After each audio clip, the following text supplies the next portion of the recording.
Continuamos con la serie de Primera de Timoteo. La semana pasada estamos viendo esta sección entre el versículo 3 al versículo 11, los peligros de la falsa doctrina. La semana pasada estuvimos viendo versículos 3 y 4 y hablamos acerca de que la falsa doctrina no promueve el plan de Dios por la fe. Hoy vamos a continuar a partir del versículo 5, pero vamos a leer toda la sección del 3 al 11 y luego vamos a orar al Señor y luego vamos a entrar en el texto. Dice así la palabra del Señor: tal como te rogué al salir para Macedonia que te quedaras en Éfeso, para que instruyeras a algunos a que no enseñaran doctrinas extrañas, ni prestaran atención a mitos y genealogías interminables, lo que da lugar a discusiones inútiles en vez de avanzar el plan de Dios que es por fe. Así te encargo ahora. Pero el propósito de nuestra instrucción es el amor nacido de un corazón puro, de una buena conciencia y de una fe sincera, pues algunos, desviándose de estas cosas, se han apartado hacia una vana palabrería. Quieren ser maestros de la ley, aunque no saben lo que dicen ni entienden las cosas, acerca de las cuales hacen declaraciones categóricas. Pero nosotros sabemos que la ley es buena si uno la usa legítimamente. Reconozcamos esto, que la ley no ha sido instituida para el justo, sino para los transgresores y rebeldes, para los impíos y pecadores, para los irreverentes y profanos, para los que matan a sus padres o a sus madres, para los asesinos, para los inmorales, homosexuales, secuestradores, mentirosos, los que juran en falso y para cualquier otra cosa que es contraria a la sana doctrina, según el glorioso Evangelio del Dios bendito que me ha sido encomendado. Buen Padre, buen Dios, venimos delante de ti una vez más y yo vengo, Señor, a rogarte que me fortalezcas, a rogarte que me des la gracia de tu Espíritu Santo, el favor que necesito para este momento, Señor, para que me des claridad, sencillez, energía, fuerza. Y para nuestros hermanos, Señor, que todos nosotros podamos estar, Señor, con corazones blandos, que son receptivos de tu palabra, Señor. Te lo pedimos en el nombre de Jesús. Amén y amén. Si pensamos en los mandamientos de Dios, si pensamos en todos los mandamientos que nos son dados en la Escritura, ¿cuál diríamos que es el fin último de estos mandamientos? ¿Cuál diríamos que es su propósito, su finalidad última? ¿Qué meta persiguen todos los mandamientos que Dios nos ha dado en su palabra? ¿Qué diríamos que es el extracto, si pudiéramos usar la palabra, de todos esos mandamientos? ¿Y qué es alcanzar y cumplir todos esos mandamientos? ¿Cómo lo podríamos resumir? ¿Cuál sería el propósito? Bueno, una de las cosas que podríamos hacer es mirar todos los mandamientos y ver cuál es el factor común o qué podemos encontrar. Pero otra cosa que podríamos hacer, que es más sencilla, es ver si en la Escritura se nos menciona cuál es el mandamiento más importante. Y por lo tanto ahí poder descubrir cuál es el fin o el propósito de todos los mandamientos. En el libro de Deuteronomio, en el Pentateuco, Dios le habló al pueblo por medio de Moisés, diciéndoles en Deuteronomio 6, versículo 4, lo siguiente: escucha, oh Israel, el Señor es nuestro Dios, el Señor uno es. Y amarás al Señor tu Dios con todo tu corazón, con toda tu alma y con toda tu fuerza. Amarás al Señor tu Dios con todo tu corazón, con toda tu alma y con todas tus fuerzas. Y más adelante en los evangelios encontramos la ratificación, la afirmación de esta realidad por la boca de Jesús mismo, por la boca de Dios mismo, hecho hombre. No por medio de un intermediario, sino por medio de su misma palabra. Él dice en el pasaje que nos leyó nuestro hermano Roberto, que cuando uno de los escribas se acercó, lo oyó discutir, reconociendo que había contestado bien, le preguntó, probablemente este escriba quería acomodar sus ideas en la cabeza, pero quizás él ya venía meditando sobre esta verdad y le pregunta, ¿cuál es el mandamiento más importante de todos? De todos. 630 mandamientos. ¿Cuál es el más importante? Y Jesús respondió lo siguiente, el más importante es, escucha Israel, el Señor nuestro Dios, el Señor uno es. Y amarás al Señor tu Dios con todo tu corazón, con toda tu alma, con toda tu mente y con toda tu fuerza. Y el segundo, no había preguntado el hombre por el segundo, pero Jesús le dice, el segundo más importante es este, amarás a tu prójimo como a ti mismo. No hay otro mandamiento mayor que estos. Amarás al Señor tu Dios con todo y amarás a tu prójimo como a ti mismo. Les hago una pregunta. ¿Cuál es el factor común en esos dos mandamientos? Amar. Amar. Todos los mandamientos se resumen en amar a Dios por sobre todas las cosas y amar a nuestro prójimo como a nosotros mismos. El amor es el fin último de todo mandamiento. El fin último de todo mandamiento, el fin último de toda la ley de Dios es amar a Dios sobre todas las cosas y a nuestro prójimo como a nosotros mismos. El apóstol Pablo lo dice de esta manera en la carta de Romanos, en el capítulo 13, verso 8. No debáis nada a nadie, sino el amaros unos a otros, porque el que ama a su prójimo ha cumplido la ley. Porque esto, no cometerás adulterio, no matarás, no hurtarás, no codiciarás. Está citando del Decálogo, de los 10 mandamientos. Y cualquier otro mandamiento en estas palabras se resume, amarás a tu prójimo como a ti mismo. El amor no hace mal al prójimo, por tanto, el amor es el cumplimiento de la ley.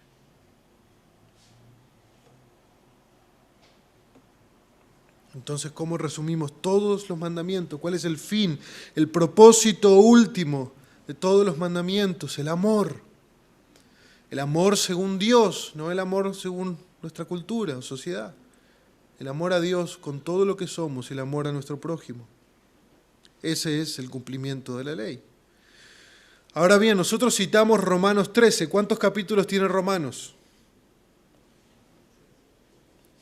Sin temor. 16 capítulos. Bien. Entonces tenemos un montón de capítulos de contexto para lo que Pablo está diciendo y no lo malinterpretemos. Pablo no está diciendo que el amor es un camino de cumplir la ley como si fuera una manera en la que nosotros podemos obtener el favor salvífico de Dios. Pablo no está diciendo que el amor ahora es una puerta por la cual nosotros podemos perseguir el cumplimiento de la ley y al alcanzar el cumplimiento de la ley, entonces alcanzamos el favor de Dios. No. Pasó los primeros 11 capítulos dejándonos bien en claro, ¿qué cosa? Que por las obras de la ley, incluso por las obras de amor, nadie podía ser declarado justo delante de Dios. Por las obras de la ley, nadie puede ser declarado justo delante de Dios. ¿Y por qué? Por el hecho de que todos nosotros somos pecadores. y no amamos a Dios de manera perfecta, ni a nuestro prójimo de manera perfecta, entonces no podemos cumplir la ley por medio del amor. Pero lo que Pablo nos está diciendo es que ahí apunta la ley. ¿A dónde apunta la ley? A amar. A amar a Dios y amar a nuestro prójimo. Ese es el cumplimiento de la ley. El amor. El amor. Ahora, yo no sé si alguna vez ustedes, los que manejan en auto, alguien les dijo, síganme, porque sabían dónde llegar a un lugar, y ustedes tenían que ir atrás de esa persona, ¿no? ¿Qué pasa cuando hay mucho tráfico, ¿no? Uno tiene que estar muy atento a dónde dobla, dónde gira, porque ¿qué pasa si me pierdo un cachito? Me perdí, no voy a llegar a destino. Entonces yo les pido por favor que en lo próximo que yo voy a decir, me sigan con atención. No sea que doblen una esquina y ustedes me pierdan y luego lleguemos a distintos lugares. ¿Sí? Bien. Aquellos que hemos recibido la justicia de Dios, que es por la fe en Cristo, hemos recibido la nueva vida del Espíritu. Aquellos que recibimos la justicia de Dios por la fe en Cristo, recibimos la nueva vida del Espíritu. El Espíritu Santo, que ahora vive en nosotros, tiene la tarea de formar ¿a quién en nosotros? A Cristo, a Jesús. El Espíritu Santo, que ahora vive en nosotros, tiene la tarea de formar a Jesús en nosotros. ¿Me siguen? Sí. Jesús cumplió perfectamente la ley. Jesús alcanzó el cumplimiento perfecto de la ley, su justicia perfecta. Por lo tanto, a la luz de lo que veníamos hablando, Jesús amó perfectamente a Dios y a su prójimo. Jesús amó perfectamente a Dios y a su prójimo. Algo que vos y yo jamás podríamos hacer. Habíamos hablado de que el cumplimiento de la ley es el amor. Amar a Dios, amar a nuestro prójimo de manera perfecta, de manera absoluta, todo el tiempo. Nunca vamos a poder lograr eso por cuanto somos pecadores. Pero Jesús, que no es pecador y que cumplió perfectamente la justicia de Dios, Él amó perfectamente a Dios y Él amó perfectamente a su prójimo. Entonces podríamos decir lo siguiente, que cuanto más el Espíritu Santo que mora en mí forma a Jesús en mí, me santifica, y cuanto más me parezco a Jesús, en consecuencia, el amor va a ser algo más abundante en mí. Por consecuencia, consiguiente, cuanto más el Espíritu más me santifica, más me parezco a Jesús. Si me parezco a Jesús, en consecuencia el amor va a ser algo cada vez más abundante en mí. Un amor genuino hacia Dios y hacia los demás. Con fallas, claro que sí, por nuestro pecado, pero va a ser un amor real por Dios y un amor real por los demás. Como resultado de que el Espíritu está formando a Jesús en mí. Y que Jesús, quien está siendo formado en mí, Él cumplió perfectamente la ley. Bien, seguimos. Doblé en la esquina. El amor no es producto de mi esfuerzo en cumplir la ley. Y escuchen bien, sino un resultado de que aquel que cumplió la ley vive ahora en mí. El amor no es producto de mi esfuerzo en amar, de mi esfuerzo en cumplir con ese mandamiento. El amor es un resultado de que aquel que sí lo logró, de aquel que sí lo hizo, de que aquel que sí cumplió la ley, de que aquel que sí amó perfectamente a Dios y a su prójimo, ahora vive en mí.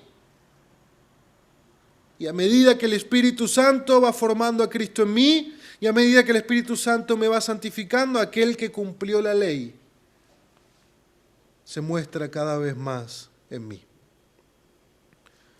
Mi carne, mi naturaleza pecaminosa, no puede producir amor. ¿Por qué? Porque el amor es un fruto del Espíritu. Pero mi nueva naturaleza, mi unión con Cristo, que produce la vida de Cristo en mí, y como resultado produce el amor que agrada a Dios en mí. ¿Sí? El amar, que es el cumplimiento de la ley, es algo que se produce en mí como resultado de que aquel que amó perfectamente vive en mí y que el Espíritu de Dios que vive en mí está formando al amoroso Dios en mí, que es Jesús.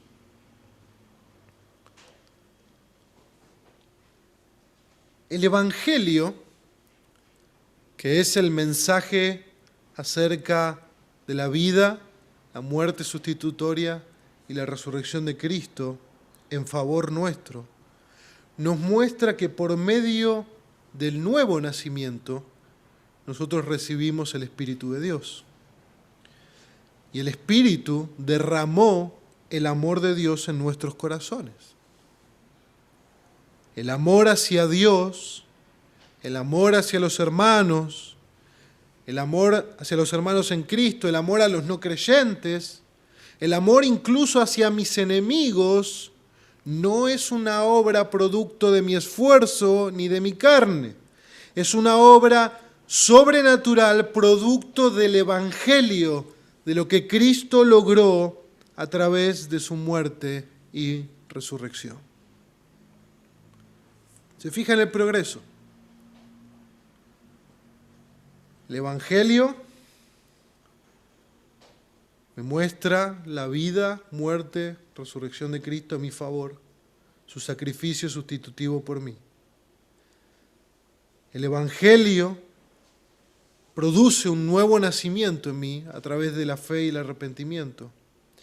Ese nuevo nacimiento también incluye que el Espíritu Santo ahora mora en mí y que Él está formando a Cristo en mí. Y a medida que más Cristo se ha formado, más el carácter de Cristo va a surgir de mi corazón como un fruto, como una obra de lo que Cristo ha hecho en mí. ¿Sí? ¿Estamos? ¿Están todos de acuerdo? Muy bien. Si yo estuviera en mi casa y le digo a Tami, voy a ir al fondo de casa, al patio, y voy a traer unas ricas paltas del árbol para poder preparar una ensalada. Tami diría, bueno, Enrique ha enloquecido. ¿Por qué? Porque en el patio de mi casa no hay ningún árbol de paltas. Y no hay ningún árbol de paltas porque nadie plantó un árbol de paltas. Y nadie plantó un árbol de paltas porque nadie germinó el corazón, el carozo de una palta para que exista tal árbol. Yo no puedo ir al fondo de mi casa a traer paltas porque en primer lugar no existe un árbol. De la misma manera, yo no puedo esperar encontrar el fruto del amor en alguien en el cual el Evangelio no ha producido su fruto. Si la persona no ha estado arraigada en el Evangelio, en Cristo, en su obra en la cruz, entonces no hay unión con Cristo. Y si no hay unión con Cristo, entonces el pámpano, el sarmiento, no puede dar fruto. ¿Por qué? Porque solamente puede dar fruto unido a la vid. Y si no está unido a la vid, no hay fruto. Si no hay un árbol de palta, no hay paltas. Si yo no tengo la vida de Cristo en mí, no hay amor. ¿Por qué? Porque el amor es un fruto, porque el amor es un resultado. porque separado de Cristo nada podemos hacer.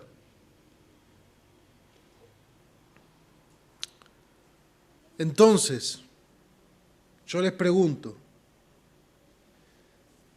¿qué amor genuino puede existir si no se predica el Evangelio? ¿Qué amor genuino puede brotar si no estamos perseverando en las verdades fundamentales del Evangelio?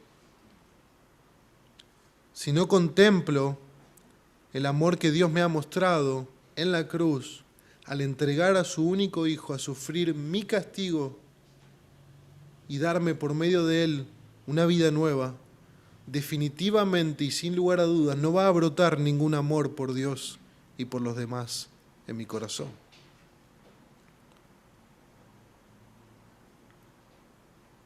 ¿Se entiende? Es importante que sigamos esto. El amor es un fruto. El amor es un fruto.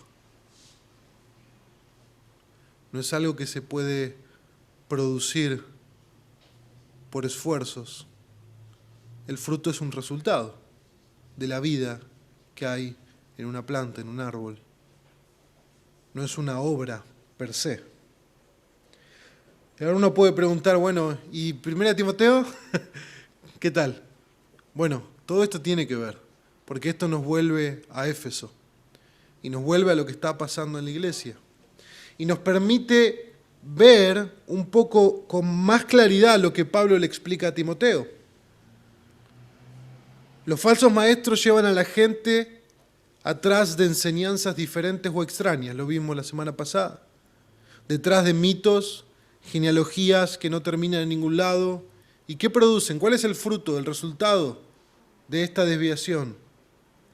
Discusiones inútiles. Discusiones inútiles. No avanzan el plan de Dios en redimir a su pueblo por medio de la fe en su Hijo. Pablo lo que está haciendo ahora es contrastar el fin último de lo que enseñan los falsos maestros con el fin último de lo que ellos enseñan, que es el Evangelio. Versículo 5. Pero el propósito, el fin último, la finalidad, la meta de nuestra instrucción es el amor. El propósito de nuestra instrucción es el amor. Pensemos en lo que vimos antes. Lo que es el fin último de los mandamientos es el amor por Dios y por el prójimo. Y eso no se puede producir por el esfuerzo de la carne. Eso no puede ser producido por doctrinas extrañas y diferentes. Eso solo puede ser producido, dice Pablo, por nuestra instrucción, por nuestro mandamiento de Pablo y Timoteo, que no es otra cosa que la sana doctrina, la sana enseñanza. La enseñanza que es saludable, que es pura. ¿Y qué enseñanza es esa? El Evangelio. Eso es lo que Pablo está diciendo. El Evangelio. Solamente el Evangelio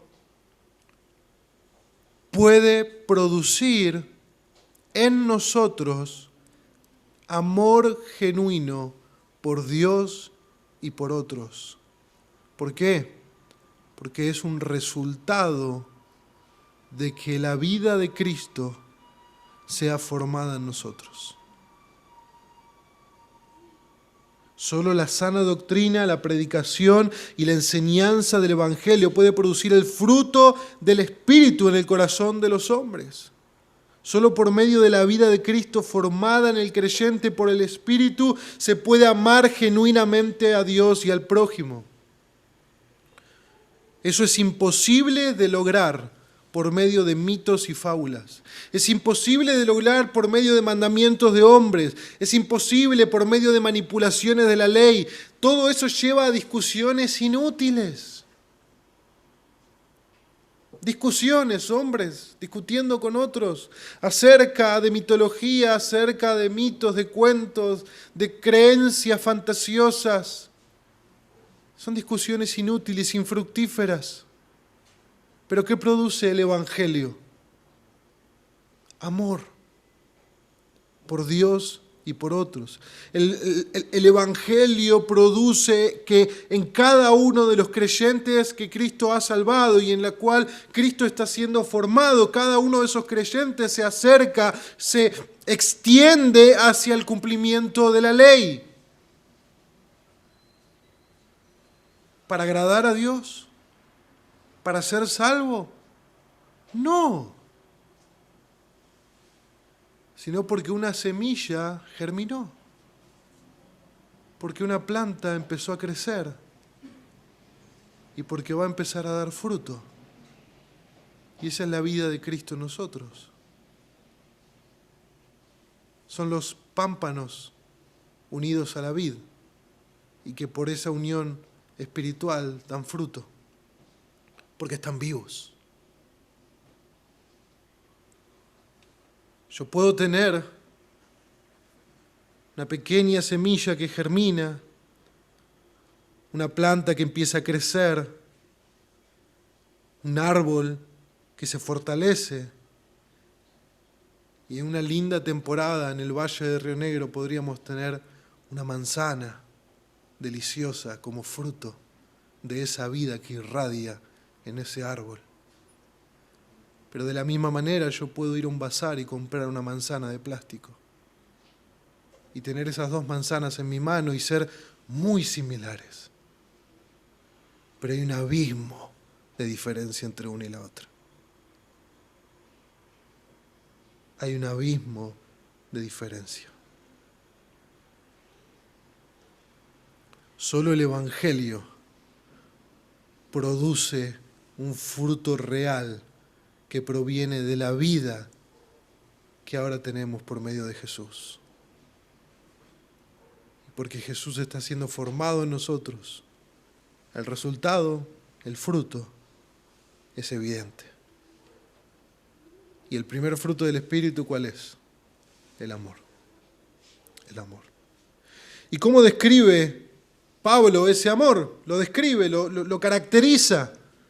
Pero el propósito de nuestra instrucción es el amor, nacido, proveniente de tres cosas: un corazón puro, una buena conciencia, una fe sincera. Un corazón puro, una buena conciencia y una fe sincera. Todo esto es sumamente desconcertante para los falsos maestros. Porque es imposible que el ser humano pueda hacer estas cosas en su vida. Es imposible. Es imposible que no hay ninguna manipulación religiosa, intelectual, que podamos hacer sobre una persona la suficiente cantidad de tiempo, años, décadas, que pueda producir un corazón puro, una buena conciencia y una fe sincera. Es una obra sobrenatural, es una obra del Espíritu de Dios, es una obra que se produce por medio del Evangelio, por medio de la obra de Cristo en la cruz. Yo no lo puedo producir. Puedo intentar producirlo, pero no va a salir, porque no es una obra de la carne, es un fruto del Espíritu, no es una acción mía, es un resultado de la vida de Dios en mí, de la vida de Cristo en mí. El corazón puro es el corazón que ha sido lavado por el Espíritu de Dios. Es el corazón que ha experimentado el nuevo nacimiento. Es el corazón que ha experimentado la purificación por medio de la sangre de Jesús. El corazón puro es algo exclusivo de los verdaderos cristianos. No se puede lograr fuera de la obra del Espíritu, es imposible. David clamó al Señor cuando pecó con Betsabé. En el Salmo 51:10, él le dice al Señor: crea en mí, oh Dios, un corazón limpio y renueva un espíritu recto dentro de mí. David sabía que eso no era algo que él pudiera hacer. Por más dolor que tuviera, por más que él entendiera que había faltado delante de Dios. David fue a Dios a decirle, crea en mí un corazón limpio, porque es imposible que el hombre pueda limpiar su propio corazón. Proverbios 29 dice, ¿quién puede decir yo he limpiado mi corazón, limpio estoy de mi pecado? Es una pregunta retórica, la respuesta es nadie. Nadie puede decir eso, nadie puede decir yo he limpiado mi corazón, limpio estoy de mi pecado. Pero es una obra que solamente Dios puede hacer, porque Dios escudriña el corazón y solo Él tiene la capacidad de limpiar y purificar el corazón. Y esa limpieza y esa pureza de corazón es una de las promesas del nuevo pacto. Un cambio en el corazón. Esto lo encontramos en dos pasajes muy conocidos del profeta Ezequiel, capítulo 11, verso 19, capítulo 36, verso 25. Ezequiel dice en el capítulo 11, verso 19, yo les daré un solo corazón y pondré un espíritu nuevo dentro de ellos. Quitaré de su carne el corazón de piedra y les daré un corazón de carne para que anden en mis estatutos, guarden mis ordenanzas y los cumplan. Entonces serán mi pueblo y yo seré su Dios. El siguiente pasaje dice, entonces los rociaré con agua limpia y quedarán limpios de todas vuestras inmundicias y de todos vuestros ídolos os limpiaré. Además les daré un corazón nuevo y pondré un espíritu nuevo dentro de vosotros. Quitaré de vuestra carne el corazón de piedra y os daré un corazón de carne.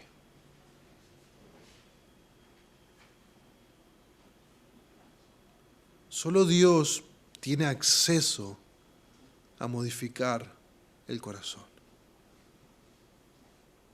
Él es soberano e ilimitado en poder para acceder ahí. El profeta Jeremías dice un pasaje muy conocido, ¿no? Más engañoso que todas las cosas es el corazón. Pero el versículo 10 dice, yo el Señor escudriño los corazones. Es engañoso para nosotros, pero para el Señor es como si Él tuviera una hoja en una mesa y Él estuviera viendo absolutamente todo lo que hay ahí. Sin esfuerzo, ninguno. El apóstol Pedro, en su primera carta, capítulo 1, verso 22, él menciona el amor que nace de un corazón puro directamente como un resultado del nuevo nacimiento. El apóstol Pedro dice lo siguiente, puesto que en obediencia a la verdad habéis purificado vuestras almas para un amor sincero de hermanos, ámense los unos a otros entrañablemente de corazón puro, pues habéis nacido de nuevo. Pues habéis nacido de nuevo. No de una simiente corruptible, sino de una que es incorruptible, es decir, mediante la palabra de Dios que vive y permanece. El apóstol Pedro está mostrando este amor sincero que brota de un corazón puro, es un resultado del nuevo nacimiento. No es una obra de mi carne, no es una obra de mi esfuerzo, es un fruto, un resultado natural de la vida de Cristo en nosotros.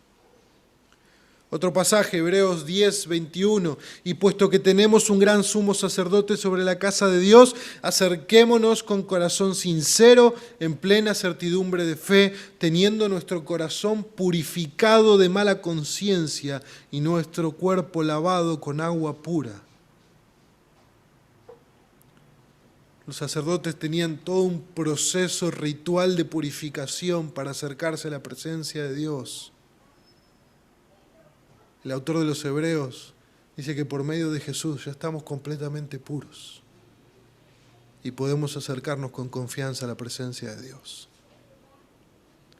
Acercarse a la presencia de Dios sin estar purificado era la muerte absolutamente segura. Pero en Cristo tenemos acceso libre a la presencia de Dios. Y podríamos seguir listando pasajes. La idea es que el corazón limpio y puro es una obra del nuevo nacimiento y desde allí brota el amor genuino. Pero sigue diciendo una buena conciencia, un corazón puro, una buena conciencia. La conciencia es un pequeño juez interno que tenemos dentro de nosotros. Cada uno de nosotros tiene este pequeño juez que lo acusa o lo defiende, aprueba o desaprueba lo que hace, que juzga, que evalúa, que discierne nuestros deseos, motivaciones, pensamientos, acciones y omisiones y luego da su veredicto. Veredicto que nosotros podemos seguir o no seguir. No vamos a mencionarlo, pero la Escritura nos habla de lo que ocurre cuando no obedecemos nuestra conciencia y apagamos nuestra conciencia y llega un punto en que esa conciencia queda cauterizada. Como si fuéramos con el GPS en el auto yendo a un lugar y de repente el GPS nos dice, bueno, a 200 metros doble a la derecha. Y yo quiero empezar a escucharlo menos el GPS. Y entonces bajo el volumen, desactivo el audio y de repente digo, bueno, voy a apagarlo. Ya no cuento con esa ayuda para guiarme. Un pasaje claro que nos habla de la conciencia es Romanos 2. Romanos 2, versículo 14, dice, porque cuando los gentiles que no tienen la ley cumplen por instinto los dictados de la ley, ellos no teniendo la ley son una ley para sí mismos, ya que muestran la obra de la ley escrita en sus corazones, su conciencia dando testimonio y sus pensamientos acusándolos unas veces y otras defendiéndolos, en el día en que, según mi evangelio, Dios juzgará los secretos de los hombres mediante Cristo Jesús. La conciencia es esa voz interior que nos guía en la toma de decisiones, la cual podemos obedecer o desobedecer, y también la cual necesita ser corregida e informada por la palabra de Dios, ya que también la conciencia fue afectada por el pecado. Cosas que hacíamos antes de conocer a Cristo, cosas que hacíamos antes de haber nacido de nuevo y que nuestra conciencia al momento de hacerla ni se mosqueaba. Pero cuando nacimos de nuevo, nuestra conciencia también fue purificada y por medio de la instrucción de la palabra de Dios fue más educada para que nos sirva aún más en el camino de la justicia como una fiel aliada.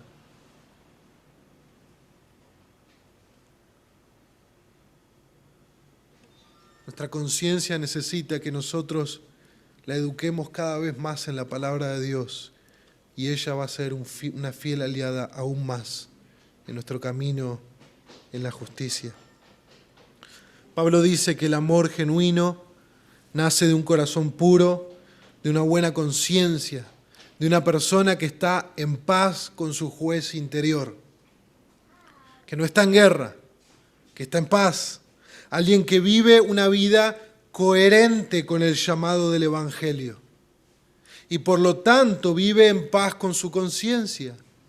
Tiene una conciencia buena, una conciencia limpia, busca obedecer su conciencia y vivir de una manera digna delante de Dios y de los hombres. Tiene una conciencia informada por la palabra como una aliada fiel para vivir conforme a aquel que lo amó.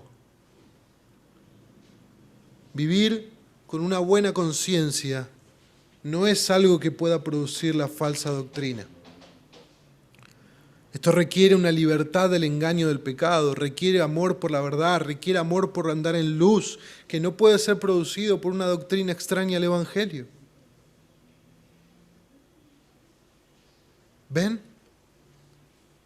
¿Ven cómo todo esto son frutos de la obra del Evangelio en el corazón? No se pueden fabricar. No se pueden lograr por medio del esfuerzo humano. Es una vida que está en nosotros que antes no estaba. Y porque ahora está en nosotros, da fruto. Y ese fruto es el amor que nace de un corazón puro, de una buena conciencia. El autor de los Hebreos dice en el capítulo 13, verso 18, oren por nosotros, pues confiamos en que tenemos una buena conciencia, deseando conducirnos honradamente en todo. La idea de una buena conciencia es vivir de esa manera, de acuerdo con la conciencia, en paz con ese juez interno que nos acusa o nos defiende según lo que hacemos. Pero fíjense el caso que trae Pedro, el apóstol, en su primera carta, capítulo 2, verso 18, dice, siervos, estad sujetos a vuestros amos con todo respeto, no solo a los que son buenos y afables, sino también a los que son insoportables. Porque esto haya gracia si por causa de la conciencia ante Dios alguno sobrelleva penalidades sufriendo injustamente. Pues, ¿qué mérito hay si cuando pecan y son tratados con severidad lo soportan con paciencia? Pero si cuando hacen lo bueno sufren por eso y lo soportan con paciencia, esto haya gracia con Dios. ¿Qué es lo que está diciendo Pedro? La idea es esta, que el cristiano de buena conciencia está dispuesto a sufrir por ser fiel a su conciencia delante de Dios, haciendo lo que es justo y lo que es honrado según la palabra, sin importarle sus consecuencias. Pedro le está diciendo a los creyentes que eran esclavos, obedezcan con todo respeto a sus amos, aun si ellos son insoportables. ¿Por qué?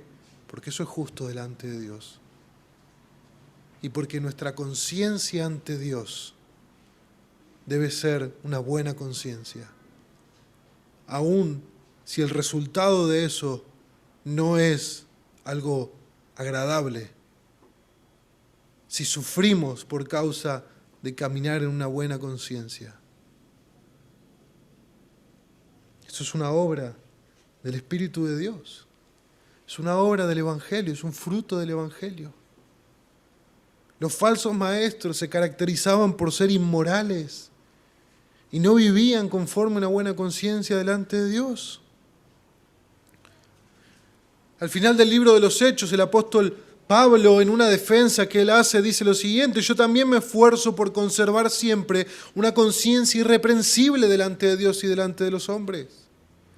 Martín Lutero decía que nunca es bueno para un cristiano ir en contra de su conciencia, cuando la conciencia está informada por las Escrituras.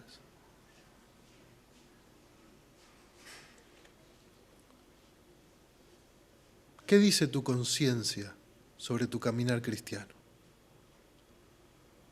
Si llamáramos a tu conciencia a dar testimonio acá enfrente, ¿qué diría tu conciencia sobre tu caminar? ¿Está limpia tu conciencia porque tu vida es consistente con tu fe delante de Dios y delante de los hombres? ¿O tu conciencia te acusa porque no vives conforme a lo que Dios espera como resultado de la obra de Cristo en vos? Cuando no somos consistentes entre lo público, lo que hacemos fuera, a la vista, con lo que hacemos en privado, cuando nadie nos ve, cuando solo Dios y nuestra conciencia están presentes. Cuando hay una inconsistencia, una incongruencia entre lo que somos en la iglesia un domingo por la mañana y la persona que somos en el trabajo y la persona que somos en el transporte público, la persona que somos en el hogar, la persona que somos cuando tenemos que hacer algo que no queremos. Eso produce una conciencia que nos acusa y nos mantiene intranquilos, si somos creyentes, sin paz, hasta que nos pongamos a cuenta con Dios y busquemos la obra del Espíritu para transformar esas áreas en nuestros corazones. Una buena conciencia, un corazón puro, pero también dice Pablo una fe sincera, una fe sincera. Y la palabra que describe esta fe en griego, se las voy a leer porque les va a sonar. La palabra que describe esta fe es anipokritou. Anipokritou. ¿A qué le suena? La hipocresía. La idea es sin hipocresía.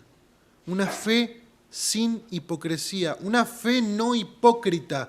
Una fe no fingida. Es una confianza en Dios y en el Evangelio que no es una máscara para la persona. No es fingida. Estos cristianos que aman lo hacen porque proviene de un corazón puro, de una buena conciencia y de una fe que es genuina, que es real, que es auténtica, que no es una actuación, que no es engañosa solo para agradar a mi familia o a la iglesia o a mis amigos o a estas personas. Yo no estoy actuando, yo no estoy fingiendo. Este término se utiliza cuando, recuerdan en la carta a los Gálatas, Pablo dice que él reprendió a Pedro en Galacia, porque Pedro comía con mucho gozo con los gentiles, pero cuando llegaban los judíos dejaba a los gentiles de lado y se iba con los judíos. Y Pablo habla de su hipocresía, porque su fe en algún aspecto era fingida delante de estas personas.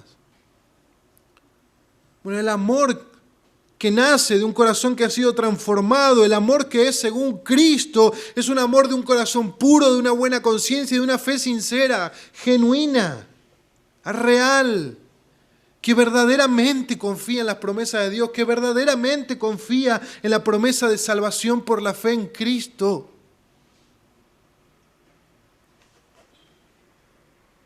Yo no crecí en un hogar cristiano. Yo conocí al Señor a mis 17 años. Pero al el Señor permitirme tener un hogar cristiano y criar a mis hijas en un hogar cristiano, yo veo un peligro tremendo.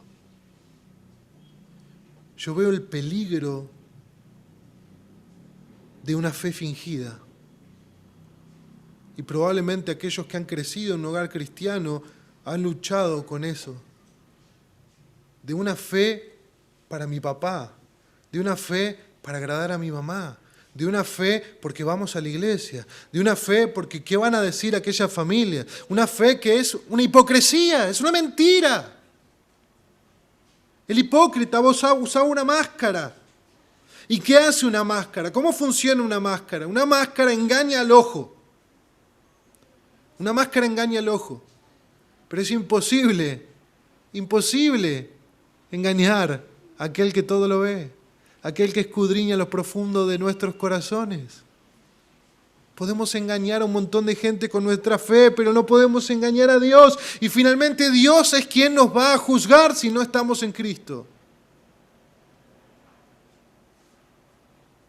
La fe sincera produce amor. La fe sincera produce el fruto de una confianza real en Cristo. Permítame decirle, no estamos hablando de una fe perfecta, tal cosa no existe. Estamos hablando de una fe sincera, real, que puede ser muy débil, que puede ser muy pequeña, pero que está puesta en el gran dador de la salvación. Uno puede tener un cable que es una miseria, pero si ese cable sirve para conectar la lamparita con la electricidad, se va a hacer la luz. El punto es cuando el foco se prende con una pila y no porque está conectado a la electricidad. Esa fe es una fe fingida. Es una fe trucha. Es una fe hipócrita. Timoteo era un ejemplo de una fe no fingida. Segunda de Timoteo 1:5, Pablo dice: tengo presente la fe sincera que hay en ti, la cual habitó primero en tu abuela Loida y en tu madre Eunice, y estoy seguro que en ti también. Timoteo había heredado la fe de su madre y de su abuela, pero no era una fe fingida para agradar a su madre y a su abuela. Porque seguramente Timoteo tuvo muchos problemas con su padre, que era griego. Pero él tenía una fe sin fingimiento, una fe real, una confianza verdadera en la persona de Jesús. MacArthur dice lo siguiente: los falsos maestros tienen un corazón sucio que el Evangelio no ha limpiado. Tienen una conciencia que los acusa de culpables, producto de su corazón impuro. Y por último, tienen una fe fingida, falsa. Ese tipo de vida jamás producirá amor por Dios. Fin de la cita. Calvino dice lo siguiente: la suma de la ley es esta, que amemos a Dios con fe verdadera, con limpia conciencia y que nos amemos unos a otros. Cualquiera que se aparte de esto corrompe la ley de Dios y la desvía hacia un propósito diferente. Fin de la cita.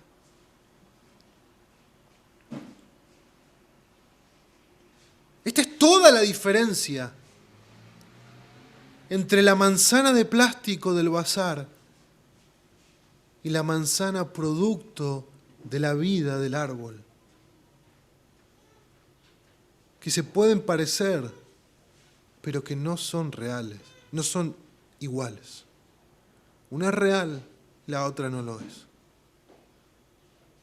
Una es producto del esfuerzo del hombre y la otra es una obra de la vida.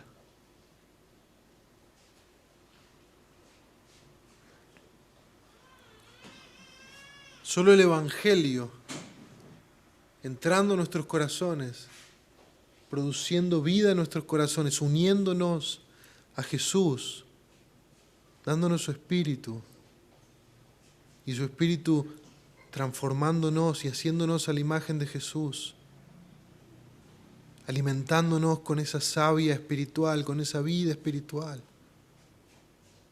Solo por medio de esa vida real puede venir el fruto, finalmente, del amor.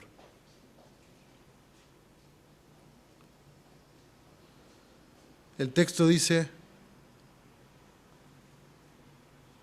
que el propósito de nuestra instrucción es el amor nacido de un corazón puro, una buena conciencia, una fe sincera. Pues algunos, dice. ¿A qué algunos se refiere Pablo? Bueno, a los falsos maestros, a los que estaban enseñando doctrinas extrañas. Algunos se desviaron de estas cosas. La palabra desviarse ahí es errar al blanco. Se desviaron, se fueron para otro lado, dispararon para otro lado. Se desviaron de estas cosas. ¿Qué cosas? Un amor que nace de un corazón puro, una buena conciencia, una fe sincera. Se han apartado, han tomado otra ruta, perdieron de vista el que tenían que seguir, se fueron por otro camino. ¿Y dónde terminaron? En una vana palabrería. En una vana palabrería. En una charlatanería vacía, infructífera. Terminaron en un címbalo que retiñe, en una chapa que hace ruido. Terminaron con una manzana de plástico, queriendo emular la verdad, queriendo, lo vamos a ver en otro sermón, ser maestros de la ley, doctores de la ley, pero terminaron con la manzana de plástico, con la vana palabrería. Seguramente tenían admiradores y seguidores dentro de la iglesia de Éfeso, pero jamás podrían darles a ellos el amor que produce el fruto del Evangelio, porque no les estaban dando el Evangelio. Y si no les daban el Evangelio, menos van a conseguir el fruto del Evangelio.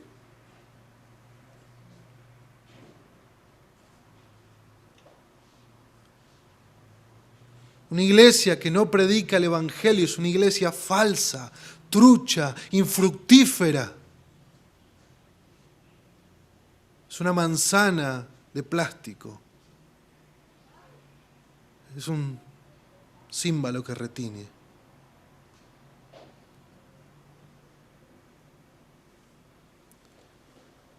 Ocurre lo que dice Proverbios. Hay camino que al hombre le parece recto, pero su fin es muerte. Y el apóstol Pablo utiliza este mismo concepto, esta misma palabra en Corintios, en 1 Corintios capítulo 15, verso 17. Pablo dice, si Cristo no ha resucitado, vuestra fe es falsa. Vuestra fe es falsa, todavía estáis en vuestros pecados. Vana palabrería. Si Cristo no resucitó, vana palabrería. Vuestra fe es falsa. El peligro de la falsa doctrina es tal que puede tener una iglesia completa con una fe falsa, con una vana palabrería.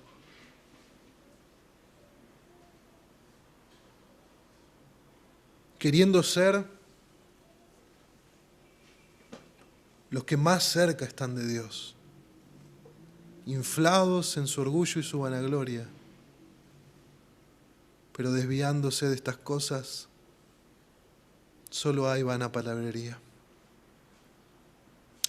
Ahora quiero terminar con 3 preguntas y quiero hablarle a 3 clases de personas en este lugar, a la luz de lo que hablamos, a la luz de que el propósito de nuestra instrucción, dice Pablo, es el amor, nacido de un corazón puro, una buena conciencia, una fe sincera. Algo que nosotros vimos no se puede replicar por nuestro esfuerzo humano, es una obra del Espíritu por medio del Evangelio. La pregunta que te hago,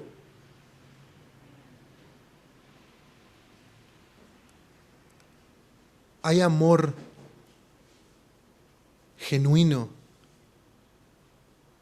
brotando en vos? ¿Hay amor real por Dios y por tus hermanos brotando en vos? ¿Existe en tu vida esta clase de amor que solo nace como fruto del Evangelio? A veces vemos documentales y personas que se maravillan diciendo, ¿ven esta planta? Bueno, esta planta solo nace en este lugar, con este clima, con este suelo, con esta precipitación, con esta cantidad de luz, y no nace en ningún otro lugar. Bueno, este amor, nacido de un corazón puro, una buena conciencia, una fe sincera, solo brota en el terreno del Evangelio. Solo brota por la gracia de Dios, solo brota por la irrigación del Espíritu, solo brota porque está conectado a la vid y le irriga vida para dar fruto, solo brota desde ahí. Te pregunto, ¿es este fruto real en tu vida? Oíme, es real, porque esta pregunta marca la diferencia eternamente para vos. ¿Es real? ¿Existe ese fruto en vos?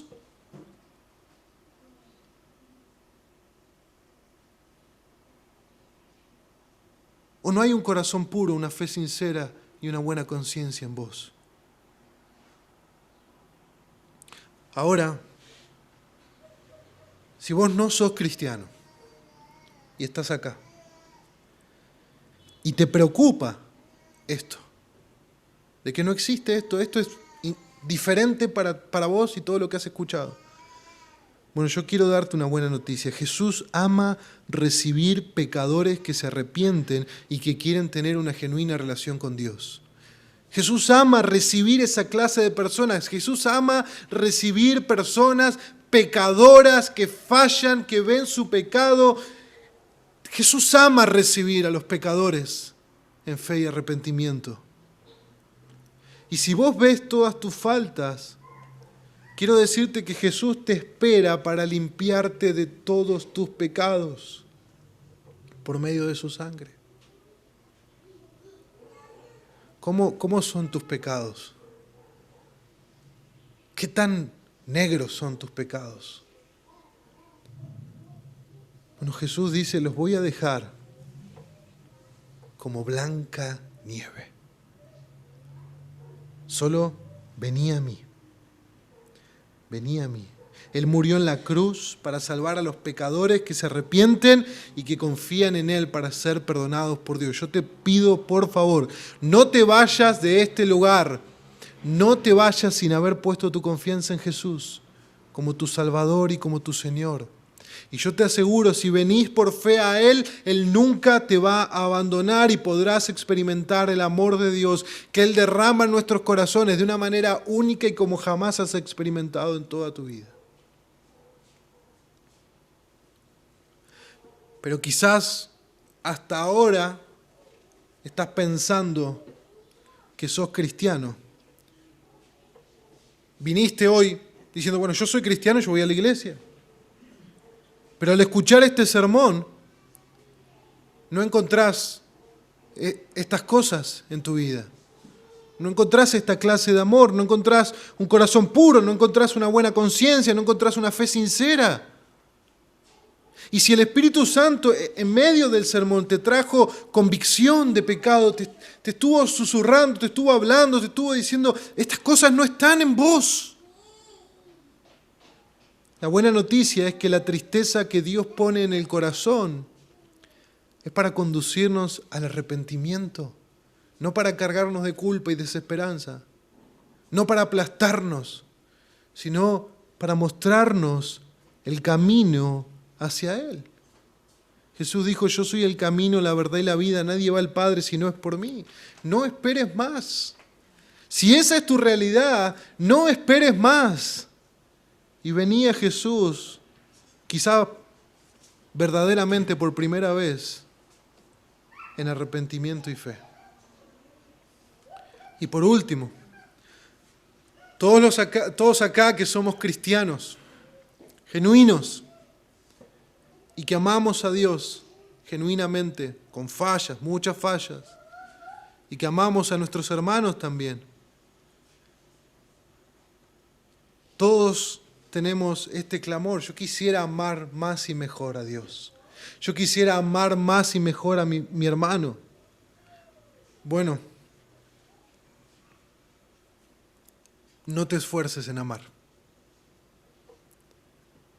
Va a sonar paradójico, pero no te esfuerces en amar.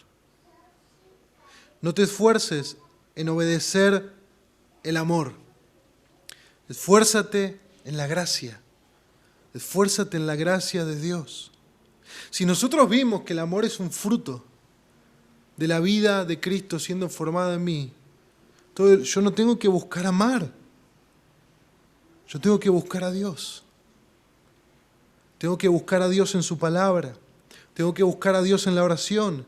Tengo que pedirle al Señor que me muestre más y más el amor que Él derramó por mí en la cruz del Calvario, de tal manera que yo pueda ser abrumado por ese amor que no merezco.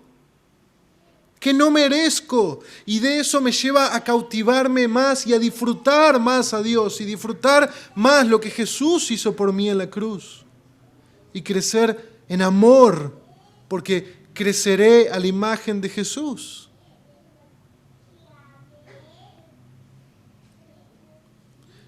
Las disciplinas espirituales no nos santifican. Pero las disciplinas espirituales nos llevan a ese lugar donde cae la precipitación justa, el sol justo, la tierra justa, para que se produzca la vida. Al buscar a Dios, por medio de la oración, por medio de su palabra, por medio de contemplar el Evangelio, por medio de contemplar su santidad, por medio de contemplar mi pecado, al buscar a Dios de esa manera, voy a ese lugar donde el Espíritu me imparte la vida de Cristo en mí, donde da la luz. Y la luz produce, no es el lugar, es la luz la que produce la vida. Dios te ama. Dios te ama y no te dejará como estás hoy. Él te hará crecer. Pero así como las plantas necesitan el sol para florecer y reverdecer, nosotros también necesitamos ver al sol de justicia para que crezcan en gracia nuestros corazones. Oramos al Señor. Padre bueno, te damos muchas gracias por tu palabra.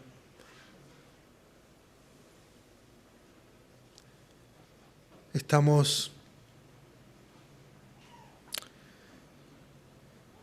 perplejos a la realidad de que nosotros no podemos fabricar estas cosas. Y queremos rogarte por la obra de tu Espíritu.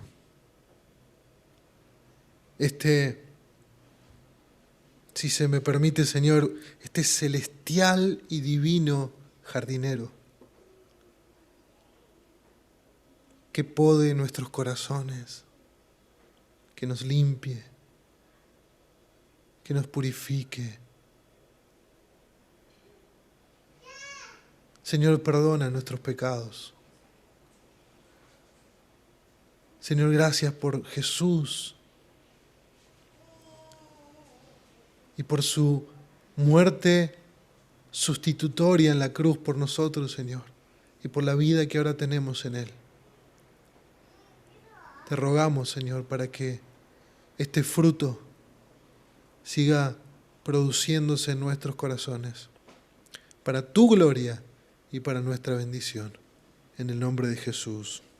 Amén y amén.